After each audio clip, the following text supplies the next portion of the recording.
reboot de uma série é quando você reinicia a série para trazer novos atores, às vezes uma nova produção, às vezes até mesmo uma nova visão sobre aquela história. Você consegue trazer um ar nostálgico e se aproveitar da fanbase que já existe, ao mesmo tempo tendo liberdade de contar a história como você quiser. Até o ponto que a audiência da série vai te deixar, porque se não tem ninguém assistindo sua série, você não vai poder mais continuar fazendo sua série. Mas enfim, você pode, em teoria, você tem liberdade. E claro que isso quer dizer que um reboot pode ser algo incrível, que traz um novo ar para aquela história e traz uma fanbase ainda maior, ou pode ser algo péssimo, que parece que eles cuspiram no anterior e você se sente ofendido de assistir. Oi, meu nome é Natália, eu sou viciada em seriados e no vídeo de hoje a gente vai falar um pouquinho sobre os tipos e tendências de reboots que a gente tem por aí hoje em dia.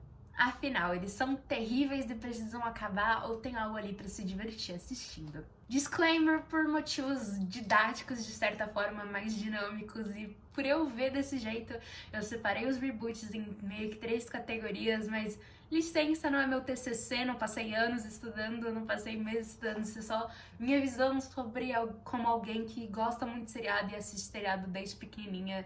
E essa é a minha visão, enfim, se você discorda, deixa seu comentário aí falando qual que é a sua visão. Parte 1. Modernização por representatividade.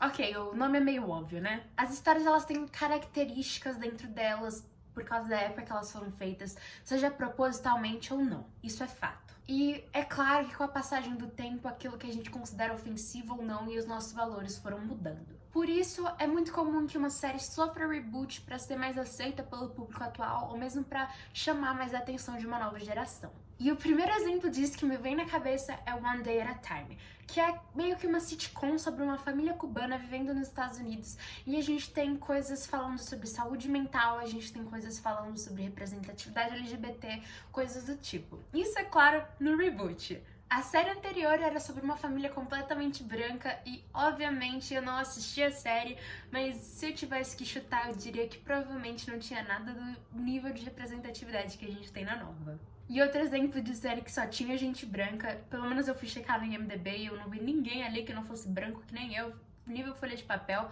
é Dinastia, ou em inglês Dynasty. Dynasty é uma série que conta a história sobre 2 famílias ricas e eles batem de cara muitas vezes, de altas intrigas, bem no nível dramático de novelão, entendeu? É bem isso. E claro, enquanto o novo tem muito mais representatividade, tanto de cor quanto de sexualidade, coisas do tipo, ele não necessariamente se foca muito nessa questão de representatividade, é mais algo orgânico que só tá ali por estar, porque pessoas são desse jeito e é normal. O foco sempre é mais a parte dramática de pessoas ricas e coisas assim. Agora, na questão de agradar uma nova geração que tem novas problemáticas, a gente tem um exemplo de Degrassi Next to Class. E esse é o único Degrassi que eu assisti, então não posso falar com muita categoria sobre os anteriores, mas se você pesquisar rapidamente, você consegue ver que tem muitas versões de Degrassi, que eles fazem versão nova atrás de versão nova, reboot atrás de reboot, e é sempre pra tentar conseguir uma nova geração de jovens a se apaixonar pela série, se identificar com a série. E a versão anterior, que foi feita pelo Netflix, não é nem um pouco diferente disso, né? Ela é muito mais focada em agradar o público da geração Z. E claro que por ser uma série com uma ideia muito simples, que é simplesmente jovens adolescentes no ensino médio tendo que viver com as coisas do mundo, é algo muito mais fácil de você fazer constantes reboots, mas é claro que isso não funcionaria com qualquer história. Agora, tá tudo muito bom, mas a gente precisa de um exemplo ruim também, né? Calma que eu tenho um pra você.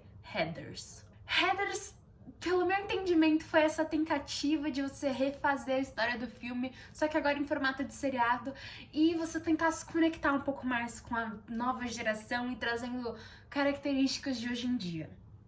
O problema é que, como alguém dessa nova geração, a geração Z, eu tenho 18 anos, eu me senti bem, tipo, vocês querem que eu goste disso? Eles passaram... Eu só assisti o piloto, eu só consegui assistir o piloto, mas eles passaram o piloto inteiro xingando a nossa geração e falando mal da gente. E eles até mudaram um pouco a história verdadeira de Heathers, a história que a gente já tá acostumada com o filme. Eu não sei pra quem que eles tentaram fazer essa série, não foi pra geração atual... Não foi pra geração que gosta do filme, não foi pra geração antiga. Talvez senhoras de 80 anos, Karens, que odeiam os jovens, talvez gostem de Heathers, mas também eu não acho que eles estariam assistindo esse tipo de coisa. Eu não sei pra quem que eles fizeram isso, cara. Não fez sentido nenhum, foi péssimo, foi uma bagunça. E por sinal, o Heathers anterior ainda super funciona, ainda mais a geração Z consegue se ver, tipo, muito bem na história normal, no filme antigo. Foi desnecessário aquela série, eles cuspiram no anterior, cuspiram no público, cuspiram em tudo, foi péssimo, péssimo.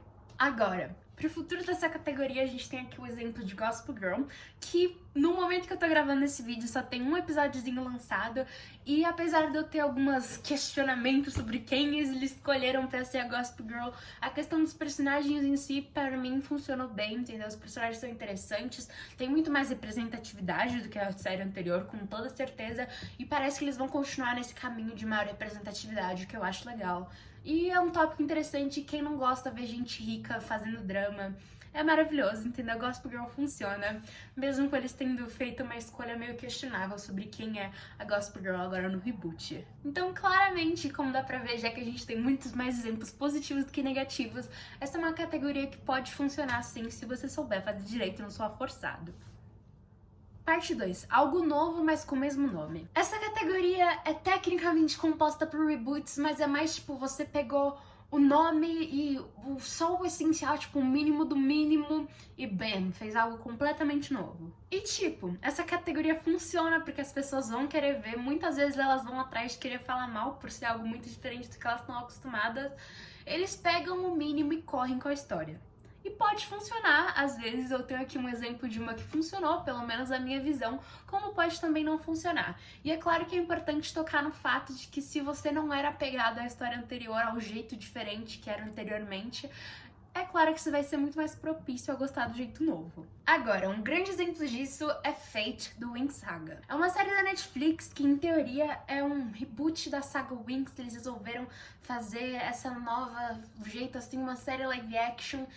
E se você gosta do desenho, se você cresceu com o desenho, você vai achar péssimo, não tem nada a ver com Winx, é totalmente péssimo. Eles pegaram alguns nomes, pegaram o conceito de fada e poderes e botaram Winx no nome e fingiram que era Winx, sabe? Não é. Não é. A série é ok, tipo, não é nada muito wow. Se você tirar completamente da sua cabeça o fato de que é o Winx, é ok, mas tendo em vista que eles quiseram usar o nome Winx, eles fizeram um péssimo trabalho pra fazer um produto Winx. E eu não vou me estender muito falando mal de Fate, porque o que mais tem no vídeo no YouTube por aí é vídeo de gente falando mal desse reboot. Ele não tem nada a ver com Winx, nem visualmente, nem na questão de história. Vai atrás, vê se você também tiver coragem, entendeu? Teve uns momentos que eu tava até me divertindo quando eu parei de pensar no fato de que é Winx. Não é de todo ruim essa série, mas no quesito Winx é péssimo. Agora, claro, eu tenho um exemplo bom também, que na minha opinião é Nancy Drew, que eles pegaram o conceito do nome da Nancy Drew e que ela é uma detetive adolescente e eles foram, entendeu? Funciona pra mim, eu sou apaixonada na série nova. Eles foram pra um lado muito mais sobrenatural e uma Nancy um pouco mais velha. A gente tem alguns filmes da Nancy Drew e a série é bem mais diferentezinha disso, mas eu particularmente sou completamente apaixonada pelo seriado. O fato é que, comparando Fate e comparando Nancy Drew, eu era muito mais apegada ao Winx do que eu era apegada a Nancy Drew. Eu nunca assisti nenhum filme da Nancy Drew, eu não lia os livros. Então eu fui pra assistir o seriado de uma forma muito mais livre, sem pensar muito no fato de que era algo que tecnicamente já conhecia e era tecnicamente um reboot, sabe? Isso que ainda não atrapalha nessa categoria. Se é algo muito diferente, você vai estar, que nem eu falei, mais propenso só gostar se você não gostava ou se você não tinha muito vínculo com o projeto anterior. Então é claro que você tem que ter em mente essa sua parcialidade quando você vai assistir alguma coisa, um reboot dessa categoria. Agora, a gente já tinha uma série sobre a bruxinha Sabrina Spellman, e depois rolou a nova série que era Chilling Adventures of Sabrina, ou em português, O Mundo Sombrio de Sabrina. O fato é que, tecnicamente, essa nova série não é um reboot da série antiga, mas meio que é, porque a série nova ela é baseada nos quadrinhos da própria personagem, que são quadrinhos diferentes dos quais a série anterior foi baseada. Então, querendo ou não, apesar de ser um reboot, eles vêm de materiais diferentes, mesmo que em teoria seja a mesma personagem. Então é óbvio que a vibe seria diferente. O Mundo Sombrio de Sabrina, Chilling Adventures of Sabrina, começa legal, a primeira e a segunda temporada são muito boas, eu era completamente apaixonada. Claro que tem alguns pontos a ser reclamados, em alguns momentos é um pouco lerdo, mas é divertido, você curte o plot, mas a série foi se perdendo com o passar do tempo. Então dá pra ver que nem todo reboot vai ser 100% bom ou 100% ruim, dá pra ter essa área meio assim que começa bom e vai desandando. Mas o que é legal do fato de que a gente tem duas séries de Sabrinas é que se você gosta da personagem, você pode escolher entre dois humores dela pra você assistir, se você quer algo mais sombrio, como a série do Netflix, ou se você quer algo mais divertido, como a série anterior. Você tem essa possibilidade de escolha, o que é interessante. Essa é, querendo ou não, uma categoria um pouco mais polêmica e difícil de se manter no coração da galera. Normalmente é bem adiada, querendo ou não. Parte 3, reboots de filmes que viraram séries. Por último, eu achei importante trazer essa categoria que é meio que entre formatos, né? Uma categoria de filmes que acabaram se tornando seriados.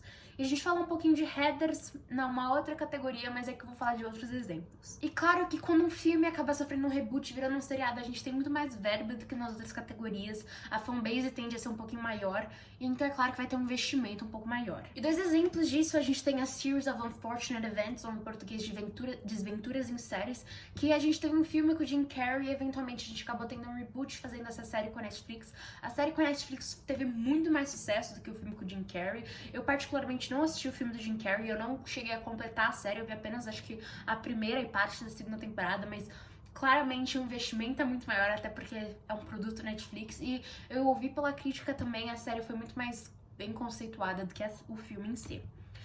E outra que teve esse filme mais de qualidade duvidosa, que muita gente não gostou, mas que acabou virando um seriado da Netflix, inclusive, foi Os Instrumentos Mortais, que é uma saga de livro, e o filme era mais focado nisso, enquanto a série chama Shadowhunters, ao invés dos Instrumentos Mortais, mas a história é basicamente a mesma, que conta sobre essa menina Claire e tal, e ela acaba descobrindo que, na verdade, ela é uma Shadowhunter, que é tipo Caçadores das Sombras, e ela tem que caçar essas criaturas sobrenaturais, e o pai dela é um cara muito doido, daí tem um negócio com a irmã, daí tem romance, tem vampiro, tem lobisomem, tem tudo, enfim, é uma bagunça. Mas o filme eu cheguei a assistir, eu vi a série completa também.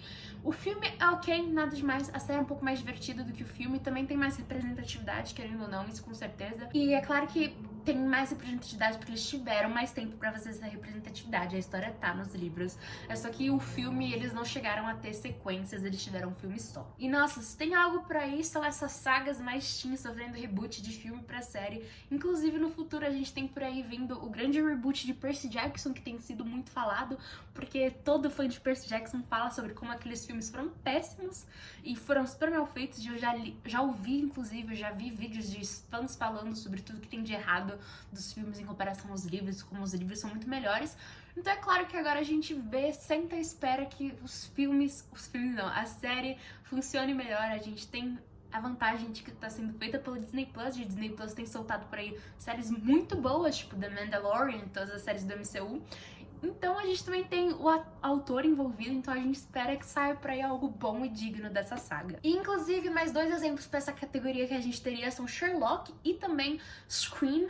A gente teve filmes dos dois, mas a gente acabou tendo séries, e as séries tenderam a ter um investimento bem grande, até são considerados, pelo menos a série de Sherlock parece ser um pouco mais chique, um pouco mais renomada do que os filmes parecem ser mais mainstreaming. Enquanto a série de Scream começou muito bem, a primeira temporada foi muito bem aclamada e a segunda temporada já teve um pouco mais de problema, depois eles trocaram os atores e foi desandando, mas ela começou com um negócio legal de contar uma história um pouco mais longa, o que você não faz em um filme, claro, você tem um limite, assim, ninguém vai assistir um filme que seja mais que 3 horas, assim, no máximo, e ainda assim, pra um filme ter 3 horas e ter muita gente de assistir, tem que ser algo nível Avengers Ultimato, né?